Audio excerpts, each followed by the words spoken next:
Welcome back to the second episode of CubTV. I'm Tucker Patterson and I'm here with Tanner Vennard, this week's guest anchor. Let's see what we have in store. The Nevada FFA chapter is one of the biggest clubs in our school. The chapter regularly sends members on numerous activities such as career development events, leadership conferences, and competitions. These provide great learning experiences for the students that are able to go to these events. It takes money to fund these activities. Along with being a great opportunity to build mechanic skills, their Ag Mech program provides a decent amount of income to the chapter. Let's head over to Mr. Cooper's room to get some more information. Cooper, the Nevada Ag Advisor here at Nevada. Mr. Cooper, I was wondering what career opportunities the Ag Mech program provides for our students. Well, there's a multitude of career opportunities involving ag mechanics. At no time have we have a greater demand for young people with the skills and abilities to go out there and problem solve, service, repair this ag equipment. Whether it be the engines, powertrains, fabrication, manufacturing, and then of course the emerging area of precision ag with the interfacing of precision data measurement as far as seeding rate, harvesting, on-the-go measurements, sprayer calibrations. This layering of data is so important anymore because our profit window is certainly challenged with the lower commodity prices. So there's it's a kind of a steel-on-steel environment right now to get the maximum out of everything, and that includes the equipment that we use out there in the industry. And then as the FFA advisor, I know you sell your tractors and stuff that we do over the state fair during the year. What do you guys do with the money in the FFA program for the students? We've been extremely fortunate to have multitude of tractors and equipment donated over the years, and then the time that we put in, the students, myself, and our volunteers, amount of time that we put into these projects to be competitive at the state fair. We're fortunate that there's a strong market out there when we're done with these to sell them, giving us profits of up to $7,000–8,000 after the state fair and going into the fall. And those monies we've used for funding National FFA Convention, our winter dinner, FFA jackets, the students' membership dues, 212-360, Washington Leadership Conference, senior scholarships. Our students, a young person can participate in FFA and not have to spend have very little out-of-pocket cost to be participating in our FFA organization or to be in our classes. We have no fees for our classes either. So these monies we've been able to purchase things like oxygen, acetylene, parts cleaner, and other consumables. Okay, thank you. FFA is a strong chapter. 2016 Homecoming Week is finally here. What are the themes for Homecoming Week? How can students get involved? Find out the answers to these questions. Okay, I am Tori Burster, and this is Kelby Ruritz. She's from the Student Council, and we're going to be talking about homecoming. My first question for you about homecoming is, what are the themes for the homecoming week? So Monday we have class color day, and the different grades have different colors. And then Tuesday is Olympic Day, where you get to dress up as an Olympic athlete. Wednesday is Future Self Day, Thursday is ER Day, and then Friday is Spirit Day. So what events are going to be taking place during the week? I think on Monday night we have a home cross-country meet out at Hickory Grove. And then on Thursday night is Coronation, the homecoming parade up at Main Street, and then the dodgeball tournament. And then Friday afternoon we have a lot of activities we're doing. And then Friday night is the football game, and then Saturday night's the dance. Okay, so what can students do to get involved for the homecoming? I know this Sunday we have window painting uptown from 1 to 3, and then we're decorating the hallways. Each grade has a hallway to decorate, and that's from 3 to 5. What are you most excited for this week? I'm probably most excited for Powder Puff on Friday in the afternoon, or the homecoming dodgeball tournament Thursday. So Tucker, what are you looking forward to most this homecoming? I think the dance will actually be pretty fun. I'm looking forward to the week actually before the homecoming dance, with ER and all those fun day activities. Oh yeah, I bet the students' creativity will be at its all-time high. It really will. It sounds like this is going to be a good homecoming week. All right. As you all know, Nevada has a new principal, Cody Asmus. We're introducing a new segment, Q and Asmus.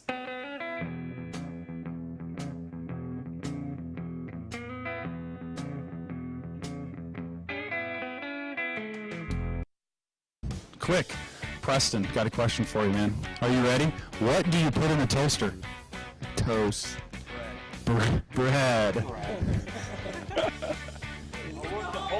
AJ, are you ready?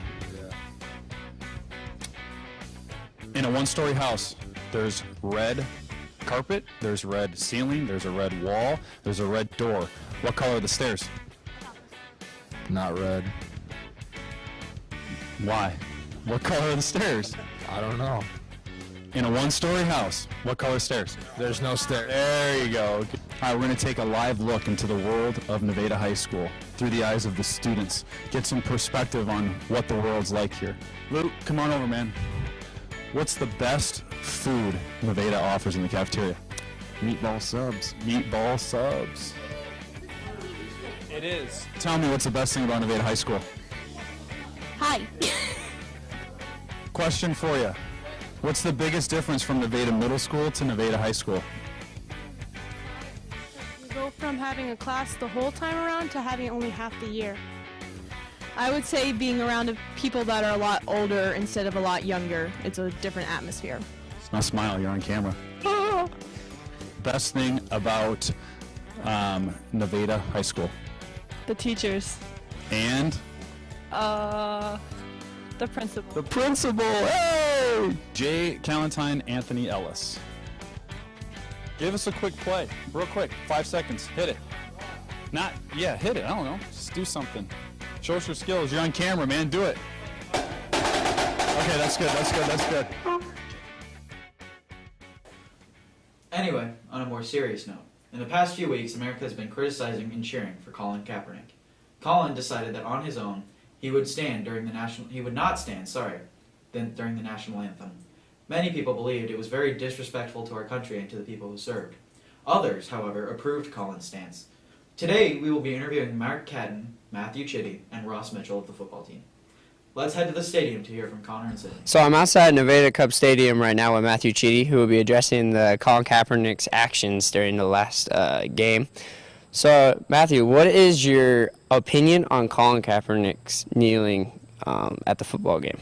I'm not a big fan of that. I find that pretty offensive to a lot of people, and I just don't agree with that decision. So, another question I have, what do you feel veterans are fighting for in your right to freedom?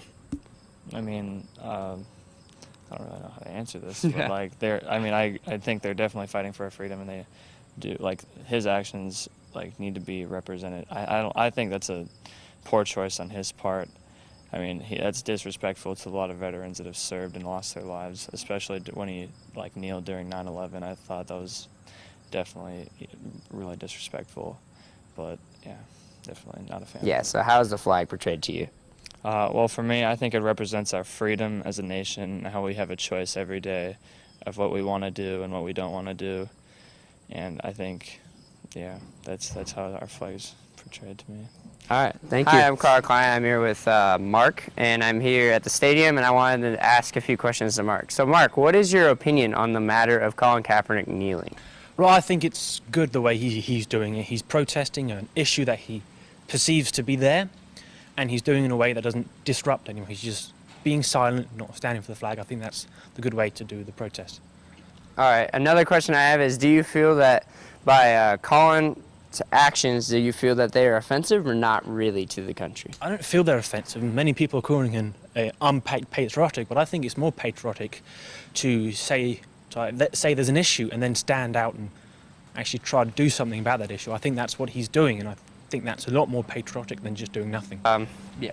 Third question is, what do you feel like to you when they say veterans are fighting for your right of freedom? What does that make you think of? Well, To a certain extent, it is true. I mean, sadly, many of the wars that have been fought over for the Middle East are because of the industrial complex, the military-industrial complex has too much influence in politics. So many of those wars are sadly corporate wars. But if, say, America was fighting on a war that let's say, a Mexican-American war, today that would definitely be fighting for the freedom of Americans to make sure that America isn't taken over by another sovereign state. The last one is, how do you think that this affects people in America? Like, as their perception on the flag? I mean, it definitely gets a lot more attention on the issue, and I think the flag, the American flag, is always going to stand for the American values. And I think people are going to keep valuing the flag. And Flag Day is definitely still going to be a thing that people are going to celebrate. So I don't think it changes people's perception of the flag too much, but it definitely gives, people are definitely going to look at these issues differently from now on. Yeah, definitely. All right, thank you, Mark. Hi, I'm here with Dean, and we're at the stadium right now, and I have 4 questions for him, actually. So, Dean, what is your opinion on the matter of Colin Kaepernick kneeling in the national anthem? I think it's a lot less of a deal than people are making out to be. It's not like he's making this some huge event. It's just kind of his personal beliefs on it, and whatever he believes, I feel like that's perfectly all right, and he doesn't need to be judged so harshly on what he's doing. Yeah, definitely. The actions of Colin Kaepernick, do you think it is offensive or not to the public? I don't think it's offensive at all. There's definitely a problem, and he's standing up, or rather not, about this issue, and it's not a problem that people need to make it out to be. And so, like I said before, his beliefs, he can do what he wants to do. And while it may be taken to some people as offensive, that may even be a change that we need. Not, it's kind of worded poorly, but not needed, but just see things differently. So. What do you feel that, like, when they say that veterans are fighting for your right to freedom, what does that make you think of? Well, for vets to fight for freedom doesn't necessarily mean that they have to be off fighting somewhere else in a foreign land with tanks and guns. It just means that they have to be standing up for American values and American rights, no matter where they are. The last question I have is, do you think that because of this affected people's thoughts on the flag and portrayed? I don't think it changed people's opinions too much. I mean, I can't tell everyone's thoughts, but I don't think that they exactly had their opinion changed drastically. It was just kind of a point of contention. So. All right, thank you. Colin's action had different effects on different people. Some find his action insulting, and others don't see anything wrong with him sitting during the national anthem. Some people even think he only did it for publicity rather than against black discrimination. His action may be wrong, or it could be right. There's not really a right answer because everyone has a different view and belief. From football and FFA to homecoming and an exciting Q&A with Asmus, Nevada High has some creativity flowing through its halls these days. Let's keep up the energy, Nevada High. That's all for this week's episode. Stay tuned for episode 3 coming to you next week. Stay classy, Nevada.